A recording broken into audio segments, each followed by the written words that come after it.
strike into the crowd.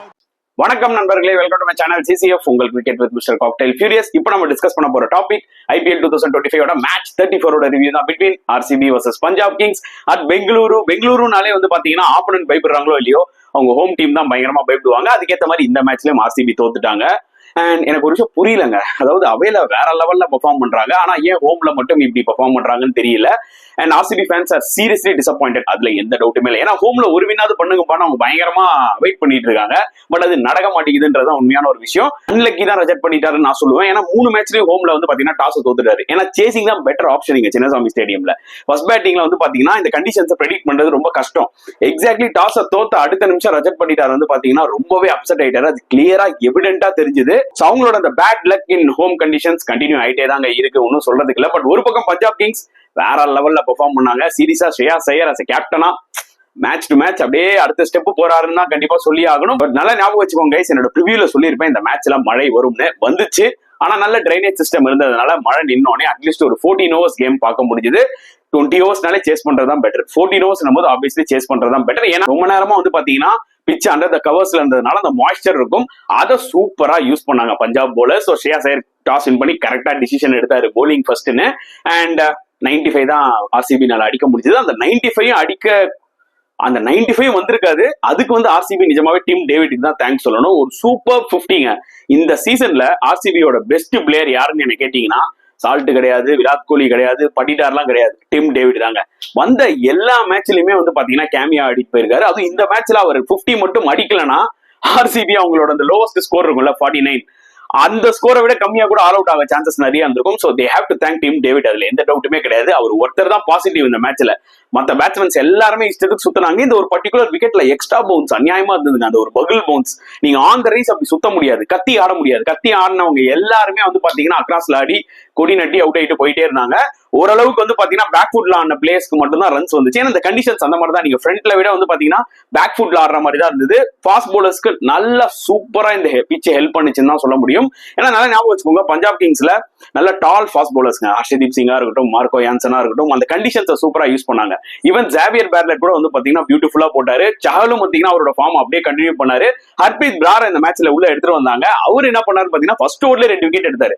S, last ஓவர்ல வந்து பாத்தீங்கன்னா அவர் கொஞ்சம் எக்ஸ்பென்சிவ் ஆயிட்டாரு. வேற ஆப்ஷன் இல்ல. ஸ்ரேயாஸ் ஐயர் என்ன நினைச்சாருன்னா அவரோட பெஸ்ட் போலர்ஸ் முடிஞ்ச வரைக்கும் கொடுத்து 13 ஓவர்ல ஆல் அவுட் பண்ணிடலாம்னு பார்த்தாரு. பட் அன்பார்ச்சுனேட்லி அது நடக்கல. ஹர்ப்ரீத் பிரார் லாஸ்ட் ஓவர் போட வேண்டிய ஒரு சிச்சுவேஷன், எக்ஸ்பென்சிவ் ஆயிட்டாரு. பட் ஸ்டில் 95ன்றது வந்து பாத்தீங்கன்னா சரியான ஒரு போலிங் எஃபர்ட் தானங்க. அதுக்கு கண்டிப்பா நம்ம வந்து ஸ்ரேயாஸ் ஐயருக்கும் கிரெடிட் கொடுக்கணும். அதை விட முக்கியமா பஞ்சாப் கிங்ஸோட போலர்ஸ்க்கு ஹியூஜ் கிரெடிட் கொடுக்கணும். கண்டிப்பா was disappointed with RCB batting. ஏன்னா விராட் கோலிக்கு ஏத்த மாதிரி ஒரு கண்டிஷன்ஸ் இது டஃபா இருக்கும்போது அவர் என்ன பண்ணுவார்னா ஜென்ரலா IPL ஃபுல்லா விளையாடுவார், அந்த ஃபுல் ஓவர்ஸ் விளையாடுவார். 130, 140 ஸ்ட்ரைக் ரேட். இந்த ஒரு பர்டிகுலர் மேட்ச்ல விராட் அந்த நாக் ஆடி இருந்தாருன்னா கண்டிப்பா RCB வின் பண்ணிருப்பாங்க. எக்ஸ்ட்ரா 20 ரன்ஸ்ங்க RCB இந்த மேட்ச் வின். ஏன்னா அந்த அளவுக்கு ஈஸியா இல்ல சேஸ்ல, புரியுதா உங்களுக்கு? சோ அதுதான் கொஞ்சம் டிசப்பாயிண்ட் ஆயிடுச்சு. ஏன்னா மத்த எல்லா பிளேயரும் கத்தி ஆடி சுத்தி அவுட் ஆறாங்க, ஆனா விராட் கோலி ஏன் இந்த மாதிரி ஒரு ஷார்ட் ஆடி அவுட் ஆனாலும் எனக்கு ரொம்ப டிசப்பாயிண்டிங்கா இருந்தது. பிளாட் ட்ராக்ல அடிக்கலாங்க நீங்க. விராட்டோட ஸ்ட்ரைக் ரேட் எல்லாம் பத்தி லாஸ்ட் டைம்ல நிறைய பேர் கிரிட்டிசைஸ் பண்ணாங்க. அதுக்கப்புறத்துல இருந்து விராட் பாத்தீங்கன்னா நல்ல ஸ்ட்ரைக் ரேட்ல விளையாட ஆரம்பிக்கிறாரு, பாசிட்டிவா விளையாடுறாரு. அது வேற விஷயம். நீங்க பிளாட் ட்ராக்ல அப்படி ஆடலாம். டஃப் கண்டிஷன்ஸ்ல சம்டைம்ஸ் உங்களோட கேலிபர் இருக்குல்ல, விராட் கோலியோட டிபிக்கல் நாக் இந்த கேம்ல ஆடி இருந்தா போதுங்க, RCB கன்ஃபார்மா வின் பண்ணிருப்பாங்க.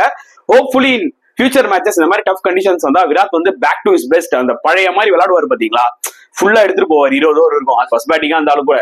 அந்த மாதிரி விளையாடினார்னா கண்டிப்பா RCBக்கு அது ஒரு மிகப்பெரிய ஹெல்ப்பா இருக்கும்ன்றது என்னோட ஒரு பாயிண்ட் ஆஃப் வியூ. வெயிட் பண்ணி பார்க்கலாம் என்ன நடக்க போகுதுன்னு சொல்லிட்டு. பட் பஞ்சாப் போலர்ஸ்க்கு ஹியூஜ் கிரெடிட் கொடுத்துருவோம். அண்ட் வழக்கம் போல சேசிங்ல பிரியான் சாரியா, பிரப் சிம்ரன் நல்லா பாசிட்டிவா ஸ்டார்ட் பண்ணாங்க. அதுக்கப்புறம் பிரப் சிம்ரன் அவுட் ஆனாரு, அப்புறம் பிரியான் சாரியாவும் அவுட் ஆனாரு, அதுக்கப்புறம் இவரும் ஸ்ரேயாஸ் ஐயரும் அவுட் ஆயிட்டாரு. சோ ஒரு ஸ்டேஜ்ல வந்து பாத்தீங்கன்னா லைக் 3 விக்கெட்ஸ் விட்டுட்டாங்க. லைக் ஆல்மோஸ்ட் 50 ரன்ஸ் அடிச்சிருப்பாங்க. பட் ஸ்டில் 3 விக்கெட்ஸ் விட்டுட்டாங்க. அந்த அளவுக்கு ஈஸியா இல்ல சேஸ்.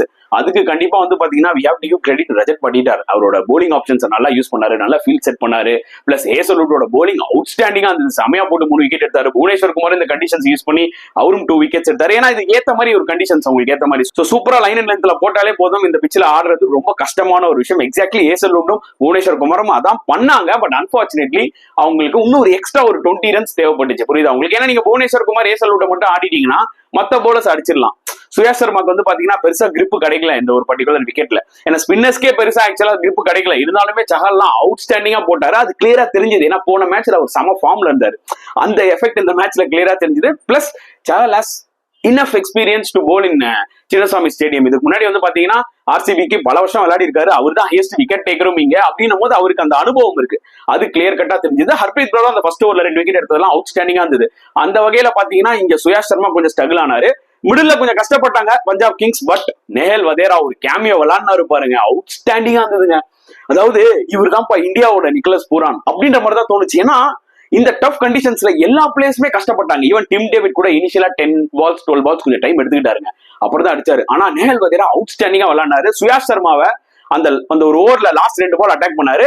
அவரோட அடுத்த ஓவர்ல வந்து பாத்தீங்கன்னா அதே மாதிரி ஒரு 3 ball அட்டாக் பண்ணுவாரு, கேமே டோட்டலா மாறிடும். அதுக்கப்புறம் லாஸ்டா கூட புவனேஸ்வர் குமார் அவரு அப்படி ஒரு பிக்கப் ஷாட் ஒன்று அடிப்பாரு பாருங்க, அதெல்லாம் வேற லெவல்ல இருந்துச்சு. என்கிட்ட வந்து என் ஃப்ரெண்ட்ஸ் எல்லாம் நிறைய பேர் ஆக்சுவலா டெக்ஸ்ட் பண்ணாங்க, சிஎஸ்கே ஃபேன்ஸ் என்ன பண்ணாங்கன்னா, நேஹல் வதேராக்கு சிஎஸ்கே 4.2 ஏதோ போயிட்டு அதுக்கப்புறம் வேணான்ட்டாங்கடா, இவனு எடுத்திருந்தா கூட பயங்கரமா ஆடி இருப்பாரு போலன்ற மாதிரி. ஏன்னா நேஹல் வதேரா பத்தி நான் என்னைக்குமே வந்து பாத்தீங்கன்னா ஹை லெவல்ல தான் பேசியிருக்கேன், ஈவன் இந்த ஆக்ஷன் ஸ்டார்ட் பண்றதுக்கு முன்னாடியே. ஸோ ஐம் சோ ஹாப்பி அவருக்கு வந்து பாத்தீங்கன்னா கன்சிஸ்டன்டா இந்த ஒரு பர்டிகுலர் டீம்ல ஆப்பர்ச்சுனிட்டி கிடைக்குதுன்னு சொல்லிட்டு. ஏன்னா மும்பைக்கு ஆடும்போது இனிஷியலா ஹி ஷோட் இஸ் கிளிம்ஸ், அதுக்கப்புறம் இந்த மாதிரி ஒரு ஸ்டார் ஸ்டார்டட் பேட்டிங் லைனப்ல அவரால் உடச்சிக்கிட்டு உள்ள போக முடியல பிளேயிங் லெவன்ல. இப்போ பஞ்சாப் கிங்ஸ்ல சாலிடா வந்து பாத்தீங்கன்னா அந்த நம்பர் 4 அந்த பொசிஷன்ல வராரா, ஸோ அவருக்கு அந்த கன்சிஸ்டன்சி கொடுக்கறதுனால அவரும் பாத்தீங்கன்னா கன்சிஸ்டன்டா பெர்ஃபார்ம் பண்றாரு. அவரோட நாக் ரொம்ப ரொம்ப குரூஷியல்ங்க இந்த ஒரு பர்டிகுலர் மேட்ச்ல. இல்லனா இன்னுமே கொஞ்சம் கஷ்டப்பட்டு இருப்பாங்க பஞ்சாப், நிஜமாவே நான் சொல்றேன், ரொம்ப க்ளோஸா போயிருக்கும். And we have to give credit to RCB bowlers, ஓரளவுக்கு பெட்டரா போட்டாங்க, அவங்களால அவ்வளவுதாங்க போட முடியும், ஏன்னா ஸ்கோர் கம்மி, ஓரளவுக்கு ஃபைட் கொடுத்தாங்க. பட் கண்டிப்பா டிசப்பாயிண்ட் ஆயிருப்பாங்க, கொஞ்சம் பெட்டரா பேட்டிங் ஆடி இருந்தா கூட அவங்க இந்த மேட்சை வின் பண்ணிருக்கலாம். Anyways let's wait and see next match எப்படி ஆட போறாங்கன்னு. சோ உங்களோட கருத்துக்களை மறக்காம கமெண்ட் செக்ஷன்ல போடுங்க. சோ இந்த மேட்சை பத்தி என்ன ஃபீல் பண்றீங்க அதை பத்தியும் மறக்காம கமெண்ட் செக்ஷன்ல போடுங்க. இந்த வீடியோ பிடிச்சிருந்தா லைக் பண்ணுங்க, ஷேர் பண்ணுங்க, முடிஞ்சா சப்ஸ்கிரைப் பண்ணுங்க. சோ நெக்ஸ்ட் வீடியோல பார்க்கலாம் ஃப்ரெண்ட்ஸ். until then bye.